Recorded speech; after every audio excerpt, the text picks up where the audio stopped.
Hello जी good morning welcome to exam today आज છે 20 જૂન અને 20 જૂન 2024ના રિલેટિવ કરંટ અફેર્સની ડિસ્કશન આ વિડીયોમાં આપણે કરવાના છે તો છેલ્લે સુધી વિડીયો સાથે બની રહેજો કરંટ અફેર્સ ઇમ્પોર્ટન્ટ ટોપિક છે દરેક એક્ઝામમાં પ્રશ્ન પૂછવામાં આવે છે મિત્રો ટોપિક પર આવીએ 20 જૂન 2024 ક્વેશ્ચન નંબર 1 છે હાલમાં સસ્ટેનેબલ ગેસ્ટ્રોનોમી ડે ક્યારે મનાવવામાં આવ્યો તો મિત્રો વાત થઈ છે અહીંયા સસ્ટેનેબલ ગેસ્ટ્રોનોમી ડે તો દર વર્ષે 18 જૂને મનાવવામાં આવે છે 18 જૂન ઇમ્પોર્ટન્ટ ડેસની વાત છે હાલમાં 17 જૂને વિશ્વ રણ પ્રદેશ રોકથામ દિવસ મનાવાયો 16 જૂન આંતરરાષ્ટ્રીય પારિવારિક પ્રેષણ દિવસ 15 જૂન વિશ્વ બુજુર્ગ દુર્વ્યવહાર જાગૃતતા દિવસ 14 જૂન વિશ્વ રક્તદાતા દિવસ 13 જૂન આંતરરાષ્ટ્રીય અલ્બનિઝમ જાગૃતતા દિવસ અને 12 જૂન વિશ્વ બાલ શ્રમ નિષેધ દિવસ તમામ દિવસ ઇમ્પોર્ટન્ટ છે યાદ રાખો હાલમાં કયા દેશના રાષ્ટ્રપતિ 24 વર્ષ પછી નોર્થ કોરિયા પહોંચ્યા છે તો મિત્રો એક ઐતિહાસિક ઘટના બની છે અત્યારે નોર્થ કોરિયામાં તમને બધાને ખ્યાલ હશે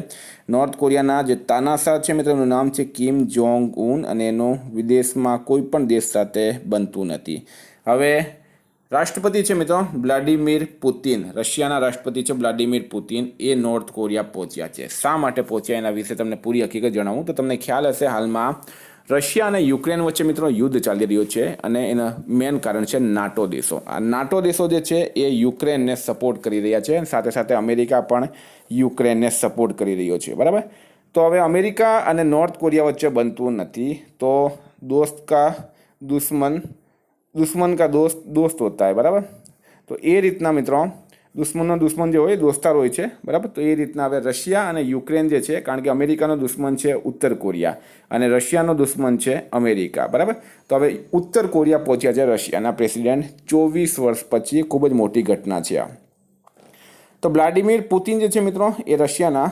રાષ્ટ્રપતિ છે 8 જૂને રશિયાના રાષ્ટ્રપતિ વ્લાડિમીર પુતિન નોર્થ કોરિયાની 2 દિવસીય યાત્રા પર પહોંચ્યા છે નોર્થ કોરિયાની તેમની આ બીજી યાત્રા છે રશિયન રાષ્ટ્રપતિ ભવન ક્રેમલિને આ યાત્રાની પુષ્ટિ કરી છે બરાબર અને કિમ જોંગ ઉન સાથે એમણે મુલાકાત કરી હતી હાલમાં વિદેશ મંત્રાલયે કઈ બેંક સાથે ઈ માઇગ્રેટ માટે સમજોતા જ્ઞાપન પર હસ્તાક્ષર કર્યા તો વિદેશ મંત્રાલય દ્વારા કઈ બેંક સાથે ઈ માઇગ્રેટ માટે સમજોતા જ્ઞાપન પર હસ્તાક્ષર કરાયા તો ફ્રેન્ડ રાઇટ આન્સર છે State Bank of India SBI બરાબર State Bank of India right answer થશે SBIની સ્થાપના 1955માં થઈ હતી અને હેડક્વાર્ટર મિત્રો મુંબઈ ખાતે આવેલું છે હાલમાં કોને Nelson Mandela life time achievement award મળ્યો છે તો ફ્રેન્ડ નેલ્સન મંડેલા કોણ હતા તો એ સાઉથ આફ્રિકાના પૂર્વ રાષ્ટ્રપતિ હતા લાઈફ ટાઈમ અચીવમેન્ટ એવોર્ડ મળ્યો છે જેવી રીતના ભારતમાં મહાત્મા ગાંધી છે તેવી રીતના નેલ્સન મંડેલા છે બરાબર વિનોદ ગણાત્રા કોણ છે તો મિત્રો વિનોદ ગણાત્રા કોણ છે એક ફિલ્મ નિર્માતા છે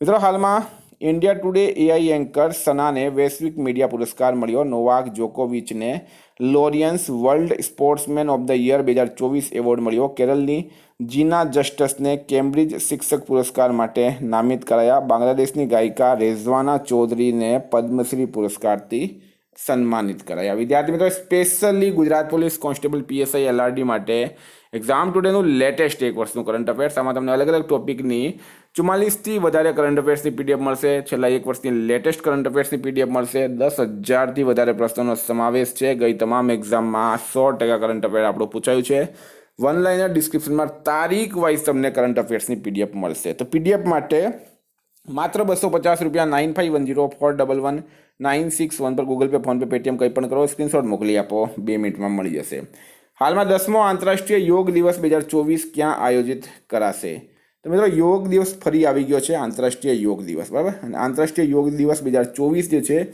એ 10મો સંસ્કરણ છે કયો સંસ્કરણ છે 10મો સંસ્કરણ છે એ યોજાશે શ્રીનગર ખાતે ઇતિહાસની વાત કરીએ તો મે 2014માં નરેન્દ્ર મોદીની કેન્દ્રમાં સરકાર બની હતી અને નરેન્દ્ર મોદીએ સપ્ટેમ્બર 2014માં સંયુક્ત રાષ્ટ્રમાં પ્રસ્તાવ મૂક્યો હતો યોગ દિવસ મનાવવા માટે અને સંયુક્ત રાષ્ટ્રે પ્રસ્તાવને પાસ કર્યો પ્રથમ વખત 21 જૂન 2015ના રોજ યોગ દિવસ મનાવવામાં આવ્યો તો આ વખતે 10મો સંસ્કરણ છે મિત્રો શ્રીનગર ખાતે હાલમાં દેશની સૌથી મોટી વૈદિક ઘડિયાળ ક્યાં લગાડવામાં આવી છે તો સૌથી મોટી વૈદિક ઘડિયાળ ભારતની સૌથી મોટી વૈદિક ઘડિયાળ ક્યાં લગાડવામાં આવી ઉજ્જૈન ખાતે લગાડી દેવામાં આવી છે પહેલાં જાહેરાત કરવામાં આવી હતી હવે લગાડી દેવામાં આવી છે હાલમાં ક્યાંના યુવા સમૂહે મિયાવાકી પદ્ધતિથી લઘુ વન બનાવ્યો છે? લઘુ વન એટલે કે સ્મોલ ફોરેસ્ટ, મિયાવાકી પદ્ધતિ, બરાબર, ચર્ચામાં છે મિયાવાકી પદ્ધતિ, કારણ કે રાયપુરના યુવા સમૂહે સ્માર્ટ ફોરેસ્ટ અથવા તો લઘુ વન બનાવ્યો છે. તો મિયાવાકી પદ્ધતિ ચર્ચામાં છે, મેન એ છે. મિત્રો, આ મિયાવાકી પદ્ધતિ શું છે? તો જાપાનની પદ્ધતિ છે. આ જાપાનની પદ્ધતિ છે. જાપાનની પદ્ધતિ વન ઉગાડવા માટે આનો ઉપયોગ કરવામાં આવે. વનસ્પતિ વૈજ્ઞાનિક હતા અકીરા મિયાવાકી, એમની યાદમાં આ નામકરણ આપવામાં આવ્યું છે. આમાં મિત્રો શું થાય? તો એક વર્ગ લે છે અને એની અંદર પુષ્કળ પ્રમાણમાં ઝાડ ઉગાડવામાં આવે છે. જલ્દીથી ફોરેસ્ટ વધે આનાથી. હાલમાં ક્યાં છત્તરગલા ટનલ બનાવવામાં આવશે? તો છત્તરગલા ટનલ ક્યાં બનાવવામાં આવશે? પ્રશ્ન છે મિત્રો, છત્તરગલા ટનલ ક્યાં બનાવવામાં આવશે?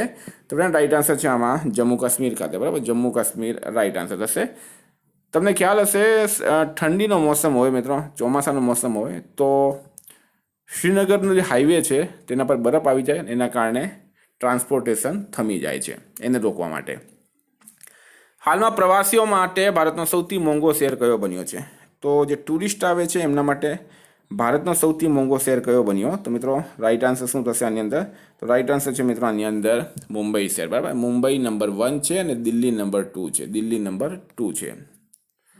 હાલમાં હરપાલસિંહ બેદીનું નિધન થયું છે, તેઓ કોણ હતા? તો હરપાલસિંહ બેદી મિત્રો એક પત્રકાર હતા. કોણ હતા? પત્રકાર હતા. હાલમાં એમનું નિધન થયું છે. હરપાલસિંહ બેદી એક પત્રકાર હતા. હાલમાં એમનું નિધન થયું છે. આપણે એમને શ્રદ્ધાંજલિ આપીએ. હાલમાં ક્યાં રજ મહોત્સવ 2024ની શરૂઆત થઈ? તો મિત્રો વાત થઈ છે રજ મહોત્સવ 2024, બરાબર. રજ મહોત્સવ 2024 એની શરૂઆત ક્યાં થઈ છે? ઓડિશા ખાતે. ઓડિશામાં મનાવવામાં આવે છે. સ્ટાર માર્ક કરજો. ઓડિશાના નવા સીએમ બની ગયા છે મોહનચરણ માંઝી, બરાબર. રાજ્યપાલ છે રઘુવર દાસ.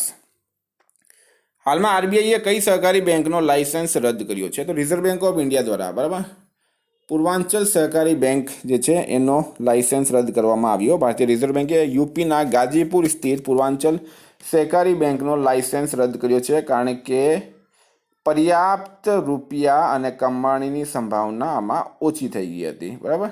તો પૂર્વાંચલ સહકારી બેંક. મિત્રો વાત કરીએ, આરબીઆઈ સ્થાપના થઈ હતી 1 એપ્રિલ 1935. હેડક્વાર્ટર છે મુંબઈ ખાતે. આરબીઆઈના ગવર્નર છે શક્તિકાંત દાસ. હાલમાં કોની આંતરરાષ્ટ્રીય ટેલિવિઝન એકેડમીના સદસ્યના રૂપમાં પસંદગી થઈ છે? તો મિત્રો અનુરાગ બત્રાની આંતરરાષ્ટ્રીય ટેલિવિઝન એકેડમીના સદસ્યના રૂપમાં હાલમાં પસંદગી થઈ છે. અનુરાગ બત્રા રાઈટ આન્સર છે. મિત્રો હાલમાં તિરુમાલા તિરુપતિ દેવ વિસ્તારના નવા એક્ઝિક્યુટિવ ઓફિસર જે શ્યામલા રાવ નિયુક્ત કરાયા. ઉપેન્દ્ર દ્વિવેદી થલસેનાના પ્રમુખ નિયુક્ત કરાયા. ઇન્દ્રપાલસિંહ બિંદ્રા સીસીઆઈના સચિવ નિયુક્ત કરાયા. રાજપ્રિયસિંહ ગ્રામીણ વિકાસ વિભાગના નિદેશક બન્યા છે. હાલમાં કયા હાઈકોર્ટે ટ્રાન્સજેન્ડર માટે 1% નોકરીમાં અનામત આપવાનો આદેશ આપ્યો છે? તો ટ્રાન્સજેન્ડર માટે 1% નોકરીમાં અનામતનો આદેશ આપ્યો છે કોલકાતા હાઈકોર્ટે. કોણે? કોલકાતા હાઈકોર્ટે. હાલમાં કયા દેશના ક્રિકેટર લોકી ફર્ગ્યુસને T20 વર્લ્ડ કપમાં 4 મેડન ઓવરનો રેકોર્ડ બનાવ્યો છે? તો લોકી ફર્ગ્યુસન દ્વારા T20 વર્લ્ડ કપમાં 4 મેડન ઓવરનો રેકોર્ડ બનાવવામાં આવ્યો. મિત્રો એ ન્યૂઝીલેન્ડના હતા. કયા દેશના? ન્યૂઝીલેન્ડ રાઈટ આન્સર છે. હાલમાં કોણે નોટિંગમ ઓપનનો ખિતાબ જીત્યો છે? તો મિત્રો નોટિંગમ ઓપનનો ખિતાબ કોણે જીત્યો? તો જેકી બોલ્ટર. કોણે જીત્યો છે? સોરી, કેટી બોલ્ટરે જીત્યો છે. કયા દેશના ક્રિકેટર ડેવિડ વિઝે આંતરરાષ્ટ્રીય ક્રિકેટથી સંન્યાસની જાહેરાત કરી? તો મિત્રો એ હતા નામીબિયાના. વિદ્યાર્થી મિત્રો હતા કરંટના પ્રશ્નો. રિવિઝનની વાત કરીએ આપણે 19 તારીખની. વિશ્વ રણ પ્રદેશ અને સૂકા રોકથામ દિવસ 17 જૂને ઇઝરાયેલની નૌસેનાને કયા દેશથી એક નવો લેન્ડિંગ ક્રાફ્ટ મળ્યો છે? તો અમેરિકાથી. સબસિડિયરી બોડીઝની 60મી બેઠક બોન જર્મની ખાતે યોજાઈ. એક્સરસાઇઝ રેડ ફ્લેગ 2024ના બીજા સંસ્કરણનું આયોજન થયું છે USA ખાતે. બાળકોની પુસ્તક the adventures of Ed Mamma Ed finds a હોમનું વિમોચન આલિયા ભટ્ટે કર્યું. પર્યાવરણ ઇન્ડેક્સ 2024માં એસ્ટોનિયા ટોપ પર રહ્યું. ભારત અને કયા દેશ વચ્ચે સીધી આંતરરાષ્ટ્રીય ઉડાન સેવા શરૂ થઈ? તો કંબોડિયા. ચર્ચામાં રેલ JADS Z14 એક ગેલેક્સી છે. કયા દેશની લીજી જિયાએ ઓસ્ટ્રેલિયા ઓપન બેડમિન્ટન ચેમ્પિયનનો ખિતાબ જીત્યો? તો મલેશિયા રાઈટ આન્સર છે. હાલમાં કયા રાજ્યના ખેડૂત સિદ્ધેશ સાકોરે UN એજન્સીએ ભૂમિ નાયક નામિત કર્યા છે? તો મહારાષ્ટ્ર રાઈટ આન્સર છે. હાલમાં કયા દેશના વૈજ્ઞાનિકોએ સૌર ઘૂર્ણનનો નવો પેટર્ન શોધ્યો છે? તો ચીનના. કયો દેશ બહુરાષ્ટ્રીય વાયુ અભ્યાસ તરંગ શક્તિની મેજબાની કરશે? તો મિત્રો ભારત રાઈટ આન્સર છે. હાલમાં ચર્ચામાં રહેલ ગાંધીસાગર વન્યજીવ અભયારણ્ય કયા રાજ્યમાં છે? તો મધ્યપ્રદેશમાં. દુનિયાના સૌથી ઊંચા રેલવે પુલ પર ભારતીય રેલવે પ્રથમ ટ્રાયલ રન પૂરો કર્યો છે. આ કઈ નદી પર છે? તો ચિનાબ રાઈટ આન્સર છે. હાલમાં કયા રાજ્યના પૂર્વ રાજ્યપાલ મુરલીધર ચંદ્રકાંત ભંડારેનું નિધન થયું? તો ઓડિશા રાઈટ આન્સર છે. પોતાનો ડીપ સી મિશન લાગુ કરવાવાળો છઠ્ઠો દેશ બન્યો છે ભારત. વિદ્યાર્થી મિત્રો, ગઈકાલે તમને પ્રશ્ન પૂછાયું હતું, હાલમાં ક્યાં હેમિસ્તસેચુ મહોત્સવ શરૂ થયું? રાઈટ આન્સર તો ફ્રેન્ડ લદ્દાખ ખાતે. આજનો પ્રશ્ન છે, હાલમાં કોને સાહિત્ય એકેડમી યુવા પુરસ્કાર 2024 આપવામાં આવ્યો? એનો જવાબ તમારે કમેન્ટ બોક્સમાં જણાવવાનું. ફ્રેન્ડ, વોટ્સએપ ટેલિગ્રામની લિંક ડિસ્ક્રિપ્શન બોક્સમાં આપેલી છે. પીડીએફ માટે 9510411961 પર કોન્ટેક્ટ કરો. Thank you. ફરી મળીશું નવા વિડીયો સાથે. જય હિન્દ.